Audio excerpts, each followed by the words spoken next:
The haunted farmhouse and the guardian spirit. I still remember the day we moved into the old farmhouse. It was supposed to be a fresh start for me and my daughter, Emily. The house, nestled at the edge of a dense forest, seemed like the perfect place to rebuild our lives. The rent was cheap, almost suspiciously so, but beggars can't be choosers. Besides, the rustic charm of the place had an appeal that we couldn't resist. From the moment we arrived, there was an odd feeling in the air, as if the house itself was watching us. The previous owner, an old woman named Margaret, had died alone in the house a few years ago.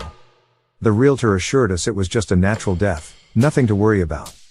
But something about the place felt alive. Our first night was uneventful. Emily was excited to explore the new house, her laughter echoing through the empty rooms.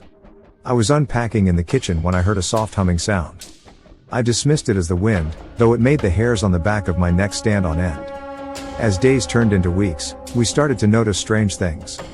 At first, it was small, almost insignificant. A chair would be moved, lights would flicker, and doors would creak open on their own. Emily told me she had an imaginary friend named Maggie. I didn't think much of it. Kids often create friends to cope with new environments. But then things took a darker turn. One night, I woke up to the sound of footsteps outside my bedroom door. My heart pounded in my chest as I grabbed a flashlight and crept into the hallway. There was no one there, but the temperature dropped suddenly, my breath visible in the cold air. I heard a whisper, soft and unintelligible, coming from Emily's room. I rushed to her room and found her fast asleep, but the feeling of being watched was overpowering. I decided to stay with her until morning.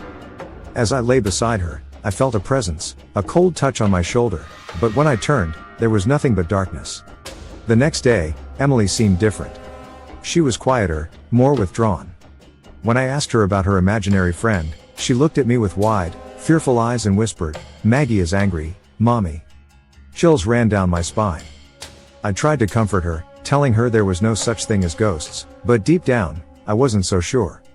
That night, I decided to do some research about the house and its history. What I found made my blood run cold. Margaret, the previous owner, wasn't just any old woman. She was rumored to be a witch, someone who dabbled in dark magic. The townsfolk believed she had cast a spell on the house to keep anyone from leaving. Those who tried, according to legend, never made it out alive. I tried to shake off the stories as mere superstition, but the unease lingered. That night, I woke to the sound of Emily screaming. I rushed to her room and found her sitting up in bed, pointing to the corner of the room. There, in the shadows, I saw the faint outline of a woman. "Maggie," Emily whispered. My heart raced as the figure moved closer, her features becoming clearer. She had hollow eyes, a twisted smile, and a malevolent presence that filled the room. I grabbed Emily and ran, but the door slammed shut in front of us. "You're not going anywhere," a voice hissed. The lights flickered, and the room grew colder. I held Emily close, my mind racing with fear and desperation. How were we going to escape this haunted place? What did the spirit want from us? As the figure loomed closer, I knew we were trapped. The guardian spirit wasn't going to let us go easily. Our nightmare had only just begun. The following morning, the house seemed unnervingly normal. Sunlight streamed through the windows, casting a warm glow that belied the terror of the previous night. I spent the day trying to shake off the fear, telling myself that it was just a nightmare. But Emily's pale face and haunted eyes told me she had experienced the same horror. Determined to find a way out, I took Emily into town to speak with the locals. I hoped to uncover more about the house's history and Margaret's supposed dark magic. We stopped at the local library, a small, dusty building that smelled of old paper and forgotten secrets. The librarian, an elderly woman named Mrs. Thompson, eyed us curiously as we approached her desk. "Excuse me, Mrs. Thompson," I began hesitantly, "I was wondering if you could tell me anything about the old farmhouse on Pine Road." Her eyes widened, and she lowered her voice. "Why would you want to know about that place, dear? It's not safe. That house is cursed." I shivered, but pressed on. "We recently moved in. We've been experiencing strange things." Mrs. Thompson sighed, her expression softening.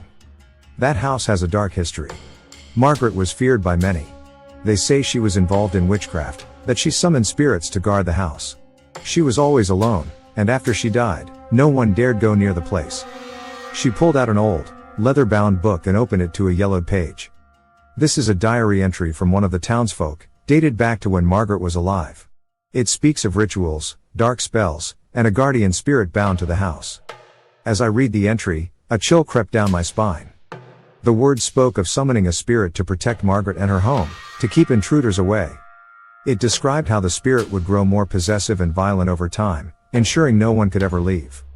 Is there any way to break the spell? I asked, my voice trembling. Mrs. Thompson shook her head.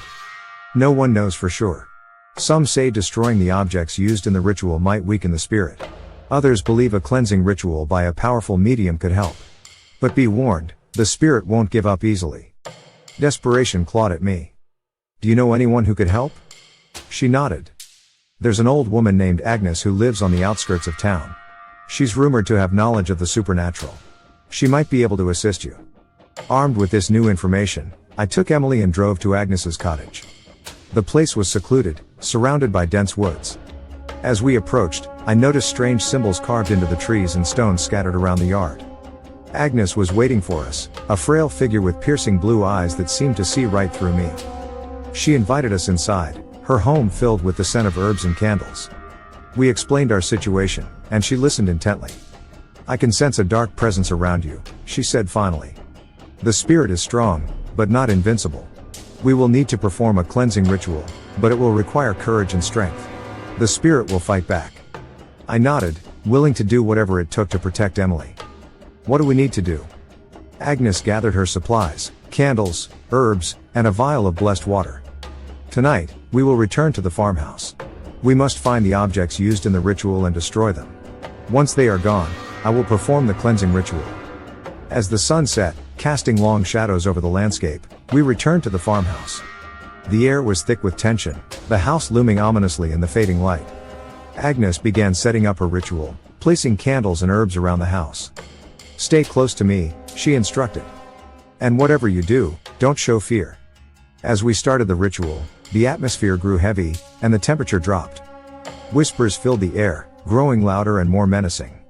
Suddenly, the lights flickered and went out, plunging us into darkness. A cold wind swept through the house, extinguishing the candles. I clutched Emily tightly, my heart pounding. In the dim light, I saw the ghostly figure of Margaret materialize, her hollow eyes burning with rage.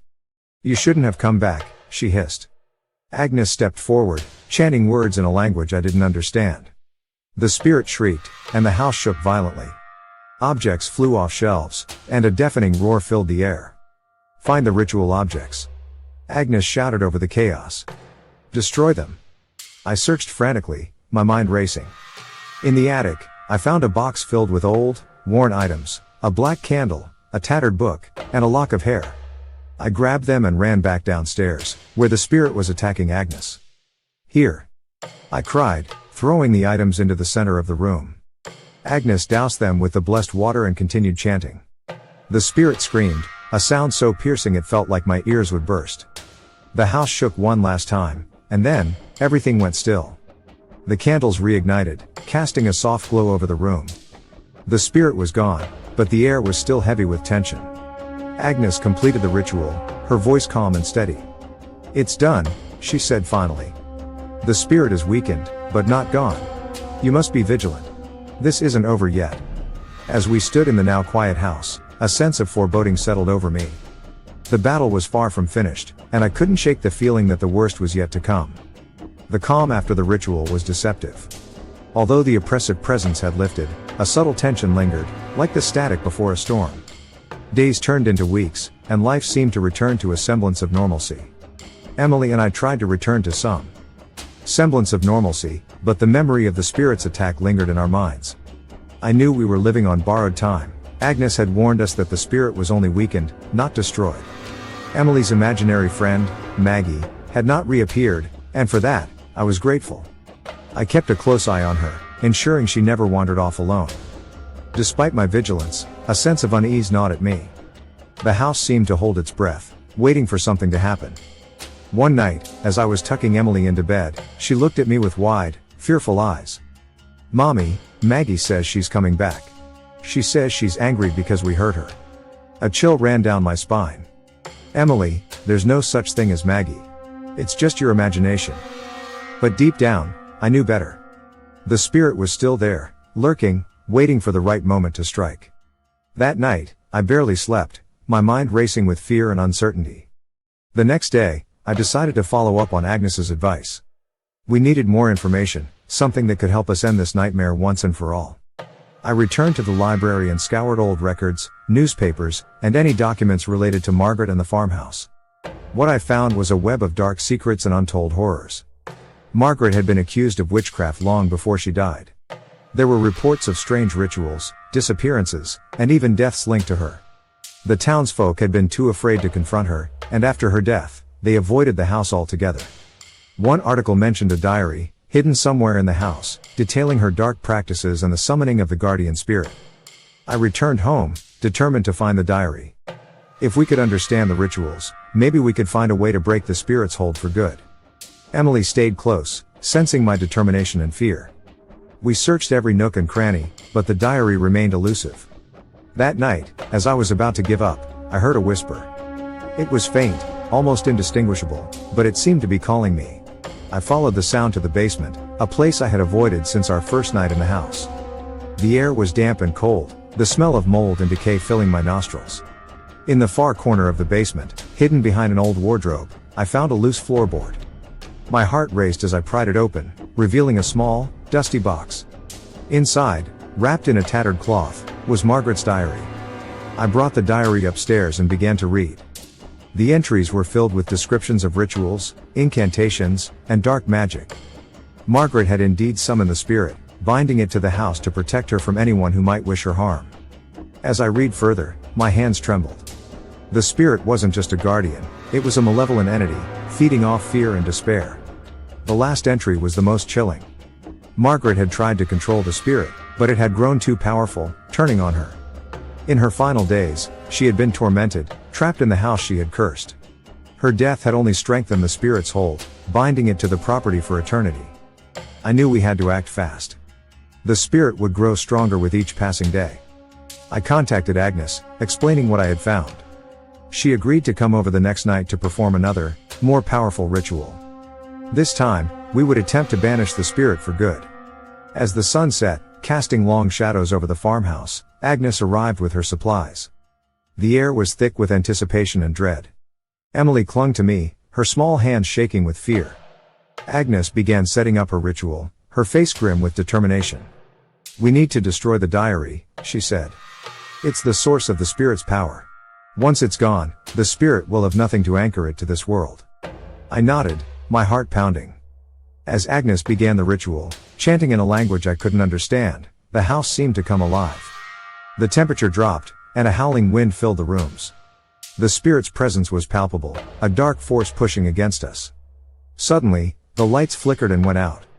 The room was plunged into darkness, and I felt a cold hand grip my shoulder. I spun around, and there she was, Margaret's ghostly figure, her hollow eyes burning with rage. "You won't take my house," she hissed, her voice echoing through the room.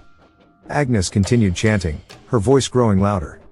The diary began to smolder, smoke rising from its pages. The spirit screamed, a sound so filled with anguish and fury that it made my blood run cold. "Destroy it!" Agnes shouted, her eyes locked on the diary. I grabbed the book and threw it into the fire we had prepared. Flames engulfed it, the heat intense. The spirit shrieked, a sound of pure agony. The house shook violently, and for a moment, I thought it would collapse. Then, everything went still. The flames died down, the wind ceased, and the oppressive presence lifted. The spirit was gone, vanished by the destruction of its anchor. We were free. Or so I thought. As Agnes completed the ritual, a final, chilling whisper filled the air. "This isn't over." The words echoed in my mind, a sinister promise of what was to come. The house seemed to breathe a sigh of relief, but deep down, I knew the battle was far from finished. The spirit was weakened, but its dark power still lingered, waiting for the right moment to strike back. Weeks passed without incident, but the tension never left. I couldn't shake the feeling that Margaret's spirit was lurking, biding its time. Emily seemed more at ease, but I remained vigilant, ready for whatever might come next. One night, as I lay in bed, I was jolted awake by a cold gust of wind. The air was thick with an oppressive energy, and I knew, Margaret was back. I grabbed the silver dagger Agnes had given me and rushed to Emily's room. She was standing by the window, staring into the darkness. "Emily, Come here, I whispered urgently, but she didn't move. Her eyes were vacant, her body rigid. A chilling voice filled the room. You cannot escape me. Margaret's ghostly form materialized, her hollow eyes fixed on us. She was stronger than before, her presence suffocating. I knew we had to act fast. I grabbed Emily's hand and pulled her close, my heart pounding. We need to get out of the house, I said, but as we turned to leave, the door slammed shut. We were trapped. Margaret's laughter echoed through the room. You will never leave. This is my home. Desperation clawed at me. I knew we couldn't fight her alone. I had to call Agnes. I dialed her number, praying she would answer. The phone rang endlessly, each second stretching into an eternity. Finally, she picked up. Agnes, it's Margaret. She's back, and she's stronger. We need your help, I pleaded. I'll be there as soon as I can, Agnes replied, her voice calm but urgent. Hold on. Use the dagger to protect yourselves. The line went dead, and I turned to face Margaret. She floated closer, her form flickering like a dying flame. I held the dagger out, its silver blade glinting in the dim light. You can't keep us here, I said, my voice trembling but determined. This isn't your home anymore. Margaret's eyes narrowed, and she let out a bone-chilling scream. The room shook, and objects flew off the shelves. I tightened my grip on Emily, holding the dagger out in front of us. Mommy, I'm scared, Emily whispered, tears streaming down her face. Stay strong, Emily. Agnes is coming. We just need to hold on a little longer, I reassured her, though my own fear was nearly overwhelming. Minutes felt like hours, but finally, I heard the front door crash open. Agnes's voice echoed through the house, chanting a powerful incantation.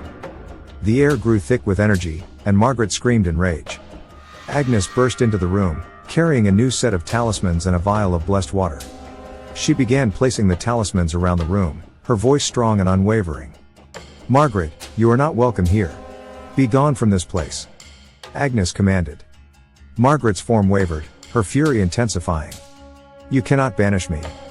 Agnes continued chanting, throwing the blessed water at Margaret. The spirit shrieked, her form flickering violently. The talismans glowed with an otherworldly light, and the oppressive energy began to lift. You must leave this house, Margaret. Your time here is over, Agnes said, her voice filled with authority. With a final, agonizing scream, Margaret's form disintegrated into a cloud of dark smoke. The room fell silent, the oppressive presence gone. The talisman's glow faded, leaving a sense of peace in their wake. I collapsed to the floor, clutching Emily. Tears of relief streamed down my face. Thank you, Agnes. Thank you. Agnes knelt beside us, her face lined with exhaustion but filled with determination. It's done. Margaret is gone for good this time. She won't be coming back. We moved out of the farmhouse the next day, leaving behind the memories of terror and despair. Agnes helped us find a new place, one free of dark spirits and haunted pasts. Emily and I started fresh, slowly rebuilding our lives. Years later, I drove by the old farmhouse. Now abandoned and overgrown. The memories of our ordeal came flooding back, but I knew we had faced the darkness and won. The guardian spirit was gone, and we were finally free.